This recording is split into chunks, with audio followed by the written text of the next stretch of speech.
Bonjour à toutes et à tous, c'est les amis 25. Aujourd'hui on se retrouve pour un tout nouvel épisode dont on parle. Aujourd'hui on va parler bien de la suite du coup d'Harry Potter. On continue notre petit arc d'épisode dessus sur Harry Potter et la Coupe de Feu qui est le quatrième film. Et comme j'avais prédit dans l'épisode sur le troisième film, c'était bien du coup en rapport avec le Quidditch, en tout cas pour le début du film. Donc j'avais bien deviné. Et ensuite du coup la Coupe de Feu c'est plus lié à autre chose, euh, au concept du coup des trois sorciers, mais ça je vais en parler un peu plus tard.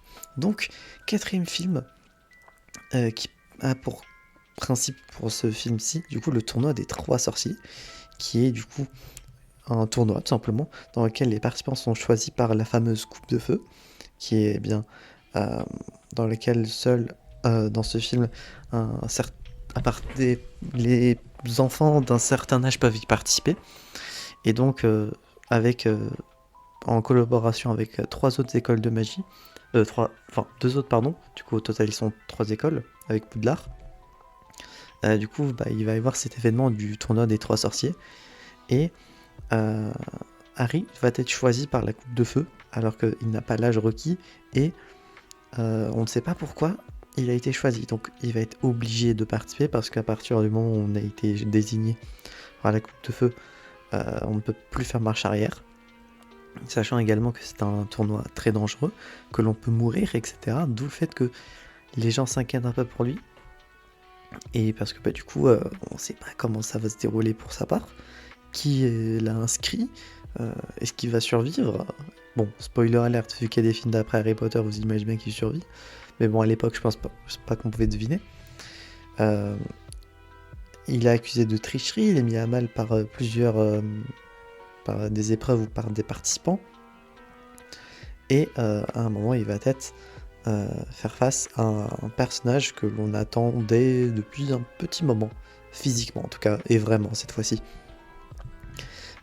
Concernant les points positifs et négatifs, j'ai envie de dire, en termes de points positifs, j'ai envie de dire Cédric. Le personnage est sympa. Vraiment, pour le coup, j'ai bien apprécié le personnage de Cédric, il est cool. Le concept du tournoi de trois sorciers, je le connaissais pas du tout. Donc, pour le coup, c'est trop bien. Ça fait qu'on découvre d'autres écoles de magie également. Là, on en a découvert deux. Une qui vient de Bulgarie, j'ai oublié le nom de l'école, je vous avoue, et une qui, euh, je ne sais pas d'où est-ce qu'elle vient, mais au vu des noms des personnages dans lesquels leur nom était cité, j'ai envie de dire, je pense que ça doit être la France. Euh, D'ailleurs, l'actrice de Fleur, voilà, j'ai envie de dire, très belle. Euh, D'ailleurs, j'ai été surpris d'avoir un acteur que je connaissais de la série Jessica Jones de Marvel. Voilà, l'acteur David Tennant qui joue Barty Croupton Jr. Quand je l'ai vu, je me suis dit, ah, lui je le connais, c'est Killgrave. Du coup, ça m'a fait rire. Le tournoi des trois sorciers, comme dit, c'est un concept que je connaissais pas et j'ai trouvé ça très sympa. On y découvre du coup d'autres écoles, des épreuves qui sont, je trouve, beaucoup trop dangereuses, même pour des enfants. Enfin, même je pense pour des adultes, ça doit être assez dangereux. Alors là, pour des enfants, voilà. On apprend un peu plus également sur le lore. On y découvre les mange-morts, qui sont des pactisans de Voldemort. Pour le coup, je ne savais pas. En tout cas, je ne le savais. En tout cas, j'ai pas le souvenir de l'avoir su. Donc c'était intéressant. On y découvre du coup la Coupe du Monde de Quidditch également au début du film. Les relations entre les personnages évoluent. Là, on a vu un peu plus de... Comment il s'appelle? De Neville. Voilà, c'est ça, Neville. On le voit un peu plus interagir avant, dans les autres films auparavant. Il était, je trouve, un peu là juste pour le côté humoristique. Là, il y a un peu plus de développement pour lui. On apprend quelques trucs en plus sur lui. Niveau relationnel également, ça évolue. Donc, j'ai trouvé ça intéressant. Pareil entre Ron et Hermione, entre Hermione et Harry, Harry et Ron. Donc, pas du coup le trio principal, j'ai envie de dire. Ron au début, je trouve, a été un peu con. J'avoue que réagir de cette façon par rapport à ce qui s'est passé avec l'inscription au tournoi, j'ai envie de dire, bon, quand même. Les Sinon, bah, comme d'habitude, j'aime beaucoup les frères Weasley, du coup, George et Fred, qui sont, je trouve trop marrants. C'est toujours un plaisir de les voir. Le côté développement de Hagrid avec la directrice de l'école de France, j'ai trouvé ça marrant. Dommage que du coup ça n'a pas abouti à plus loin, ça aurait été intéressant. Pareil entre les nouveaux persos que l'on voit dans le film, euh, qui sont soit du coup de l'âge de Harry, etc. Et du coup, il y a un peu de rapprochement entre certains persos pour le film, mais je sais pas si ça va être le cas pour la suite, mais en tout cas j'ai trouvé ça bien.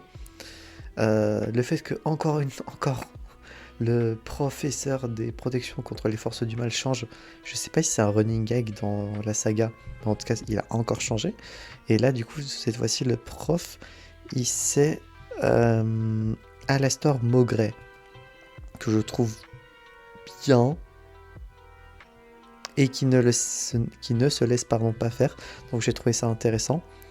Le reveal à la fin, concernant ce qui se passe à la fin du coup dans le film, concernant un personnage, j'ai trouvé ça surprenant. Je m'attendais pas à ça. Alors, il y avait des indices qui étaient dissimulés dans le film, pardon, mais j'ai pas fait le lien.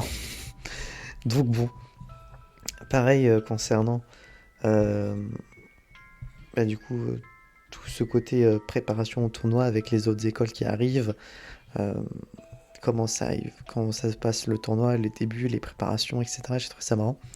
Le personnage, pardon, par contre, en point négatif de la journaliste, je l'aime pas.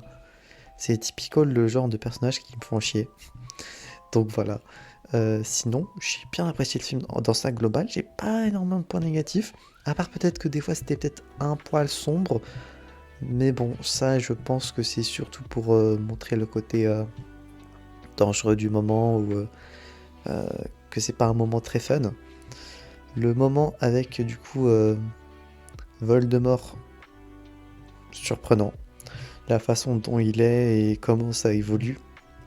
Et je pensais pas que du coup il allait être dans ce film là pour le coup parce que je me suis pas du tout. Je connaissais pas ce qui allait se passer. Et surprenant, pour le coup j'ai bien apprécié. Et curieux de savoir comment ça va évoluer. Et d'ailleurs pourquoi à la fin du film, bon après tout ce qui se passe malheureusement, pourquoi Harry ne balance pas un personnage qu'il connaît, que les autres connaissent, et qui euh, est pactisant de Voldemort. Pourquoi il ne le balance tout simplement pas aussi? Je sais pas, je sais pas, est-ce que il l'a pas dit exprès parce que du coup sinon c'était mort pour lui? Est-ce qu'il a peur d'une vengeance? Je sais pas, j'ai pas compris. J'ai peut-être raté une information. J'ai peut-être pas fait gaffe également à un détail, ce qui est largement possible. Mais je veux savoir pourquoi il n'a pas balancé un certain personnage. Ce qui, pour le coup, serait intéressant de savoir. Et sinon, concernant le reste, je pense avoir tout dit. Ah oui, et pour le coup, dans ce film, Drago est même très très secondaire. Là, il est même tertiaire comme rôle. On le voit deux, trois scènes, gros max, au début du film. Quelques scènes en début de film juste après. Et c'est tout. Après, bah, du coup, il interagit pas, il parle pas, il est présent, quoi. Donc, je sais pas si ça a été voulu ou si c'est juste que, du coup, même dans le bouquin euh, de la Coupe de Feu, est-ce qu'il est pas très intéressant dans ce moment-là de l'histoire? Je sais pas du tout. Donc, pour le coup, peut-être un petit point négatif, mais bon, c'est pas forcément ultra important non plus, j'ai envie de dire. Et pour le coup, j'ai bien apprécié le film dans sa globalité, d'où le fait que pour la note sur 10, j'ai décidé de mettre un petit 8 sur 10 pour bien Harry Potter et la Coupe de Feu. Hâte de voir comment ça va se dérouler pour la suite, sachant que le prochain film, c'est L'Ordre du Phénix. Je ne sais absolument pas ce qui se passe. Bon, en voyant juste l'affiche, je ne sais pas à quoi ça peut correspondre, je vous avoue. Donc bon, parce que du coup l'affiche fait très Harry Potter certes, mais on n'en apprend pas grand chose. Donc j'imagine que ça va peut-être être le début de la préparation contre la bataille de Voldemort. C'est ma seule théorie que j'ai, je vous avoue. Donc voilà. J'espère que cet épisode dont on parle vous aura plu. Si c'est le cas, n'hésitez pas à vous abonner, à mettre un petit pouce bleu, à mettre en commentaire votre avis sur le film si vous l'avez regardé sans spoiler bien évidemment. Sinon, votre commentaire sera supprimé. Et si vous n'avez pas vu le film, est-ce que vous comptez le regarder? Et d'ici là, on se retrouvera donc, j'espère, la prochaine fois pour de prochaines aventures. C'est V25 et je vais vous dire enjoy!